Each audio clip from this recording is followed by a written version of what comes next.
ನಾಗೇನಹಳ್ಳಿ ದರ್ಗಾದಲ್ಲಿ ದತ್ತ ಜಯಂತಿ ಆಚರಣೆಗೆ ನಿರ್ಧಾರ. ನಾಗೇನಹಳ್ಳಿ ದರ್ಗಾದಲ್ಲಿ ದತ್ತ ಜಯಂತಿ ಆಚರಣೆಗೆ ನಿರ್ಧರಿಸಲಾಗಿದೆ. ಶ್ರೀರಾಮ ಸೇನೆ ನೇತೃತ್ವದಲ್ಲಿ ದತ್ತ ಜಯಂತಿ ಆಚರಣೆಗೆ ನಿರ್ಧಾರವನ್ನು ಮಾಡಿಕೊಂಡಿದ್ದಾರೆ. ಚಿಕ್ಕಮಗಳೂರು ತಾಲೂಕಿನ ನಾಗೇನಹಳ್ಳಿ ದರ್ಗಾದಲ್ಲಿ ಆಚರಣೆ. ಡಿಸೆಂಬರ್ 26ರಂದು ದತ್ತ ಜಯಂತಿ ಆಚರಣೆಗೆ ಶ್ರೀರಾಮ ಸೇನೆ ನಿರ್ಧರಿಸಿರುವುದು. ಮುಸ್ಲಿಮರು ನಮ್ಮ ದತ್ತಪೀಠದಲ್ಲಿ ಉರುಸ್ ಆಚರಣೆ ಮಾಡ್ತಾರೆ, ನಾವು ನಾಗೇನಹಳ್ಳಿ ದರ್ಗಾದಲ್ಲಿ ದತ್ತ ಜಯಂತಿಯನ್ನ ಮಾಡ್ತೇವೆ. ಇದು ಶ್ರೀರಾಮ ಸೇನೆ ರಾಜ್ಯಾಧ್ಯಕ್ಷ ಗಂಗಾಧರ್ ಕುಲಕರ್ಣಿಯವರ ಹೇಳಿಕೆ. ನಾಗೇನಹಳ್ಳಿ ದರ್ಗಾದಲ್ಲಿ ದತ್ತ ಜಯಂತಿ ಆಚರಣೆಗೆ ನಿರ್ಧರಿಸಲಾಗಿದೆ. ಡಿಸೆಂಬರ್ 26ನೇ ತಾರೀಕು ನಾವು ದತ್ತ ಜಯಂತಿಯನ್ನ ಆಚರಣೆ ಮಾಡ್ತೀವಿ ಅಂತ ಹೇಳಿದ್ದಾರೆ. ಶ್ರೀರಾಮ ಸೇನೆ ನೇತೃತ್ವದಲ್ಲಿ ದತ್ತ ಜಯಂತಿ ಆಚರಣೆಗೆ ನಿರ್ಧರಿಸಲಾಗಿದೆ. ಚಿಕ್ಕಮಗಳೂರು ತಾಲೂಕಿನ ನಾಗೇನಹಳ್ಳಿ ದರ್ಗಾ.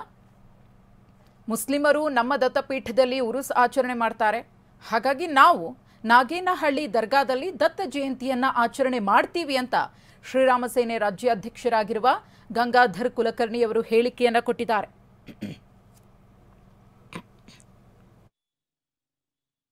ದತ್ತಪೀಠ 195 ಸರ್ವೆ ನಂಬರ್ ಇನಾಮ್ ದತ್ತಾತ್ರೇಯ ಪೀಠ ಹುಬ್ಬಳ್ಳಿಯಲ್ಲಿ ಬರುವಂಥದ್ದು.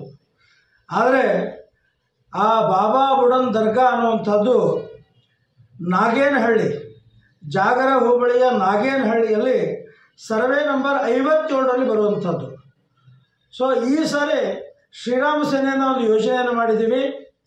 ಬಾಬಾ ಬುಡನ್ ದತ್ತಾತ್ರೇಯನ ಭಕ್ತ ಆಗಿದ್ದ, ಹಾಗಾಗಿ ಈ ಸಾರಿ ದತ್ತ ಜಯಂತಿಯನ್ನು ಬಾಬಾ ಬುಡನ್ ದರ್ಗಾ ನಾಗೇನಹಳ್ಳಿಯಲ್ಲಿ, ಜಾಗರ ಹೋಬಳಿಯಲ್ಲಿ ಏನಿದೆ ಆ ನಾಗೇನಹಳ್ಳಿಯಲ್ಲಿ ಶ್ರೀರಾಮ ಸೇನೆ ವತಿಯಿಂದ ನಾವು ಈ ಸರಿ ಅಲ್ಲಿ ದತ್ತ ಜಯಂತಿಯನ್ನು ಆಚರಣೆ ಮಾಡಿ ಸೌಹಾರ್ದವನ್ನು ಕಾಪಾಡಬೇಕು ಅಂತ ಯೋಚನೆಯನ್ನು ಮಾಡಿದ್ದೀವಿ.